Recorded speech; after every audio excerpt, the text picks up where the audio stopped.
Have you ever felt like everything around you was falling apart? As if, no matter how hard you tried, there was no way out.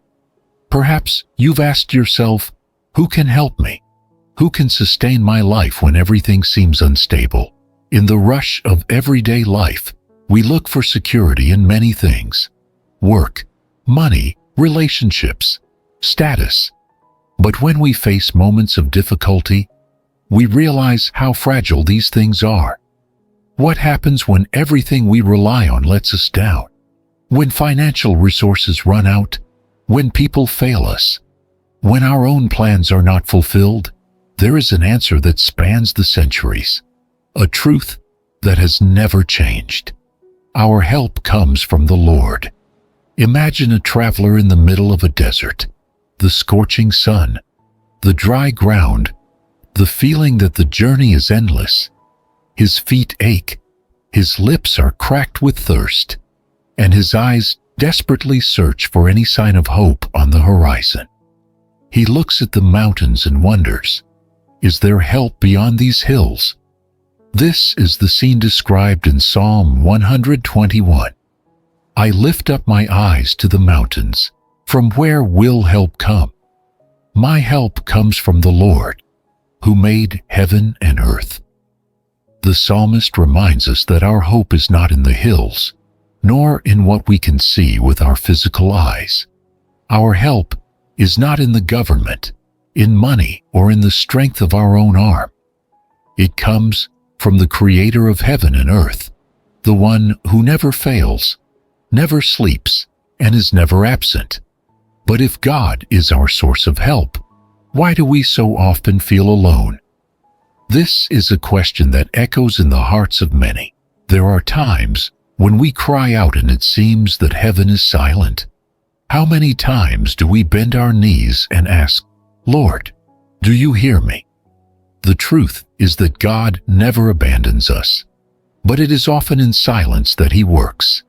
When we can't see the solution, He is already preparing the way.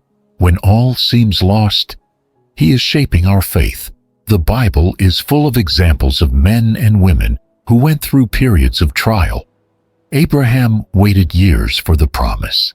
Joseph was sold into slavery before becoming governor. David faced persecution before becoming king. All of them, at some point, might have asked themselves, where is God?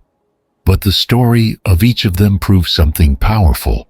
God never loses control. Perhaps today you are facing a challenge.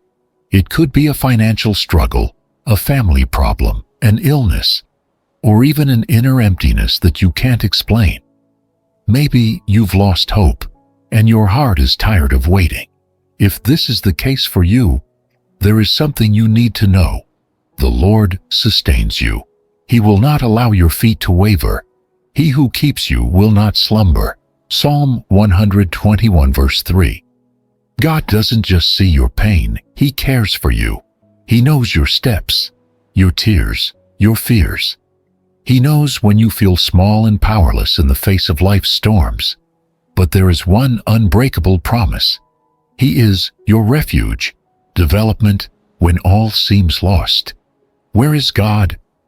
Life is full of moments when we feel groundless. Who has never faced a storm so intense that they thought they couldn't bear it? An unexpected illness, an irreparable loss, a door that closes at the most crucial moment. The greatest conflict we face as human beings is not the pain itself, but the feeling of being alone in the midst of it. When everything falls apart, when our strength runs out, when it seems that God is silent, how can we keep trusting? The Bible is full of stories of men and women who went through periods of trial and doubt. They were not superhuman, nor did they possess an unshakable faith from the start. They were shaped by waiting, by the desert, by God's silence. God's silence does not mean His absence. Joseph, sold by his own brothers, spent years unjustly imprisoned before seeing the promise fulfilled. Where was God when he cried out in the cold cell? David, anointed king at a young age, had to flee for years. hiding in caves to avoid being killed. Where was God when he was walking in the desert fearing for his life? Even Jesus, on the cross, cried out, my God, why have you forsaken me?" Matthew 27:46. If the Son of God himself experienced this feeling, how much more do we? But there is something profound and powerful that we need to understand. God's silence does not mean his absence. When Joseph was in prison, God was preparing his future. When David was in the desert, God was forming the character of a king. When Jesus was on the cross, God was carrying out the greatest act of redemption in history. The problem is that our eyes are often focused on the now, while God sees eternity. God's response may be different from what we expect. God doesn't always respond the way we want him to, but he always does. Sometimes he gives us freedom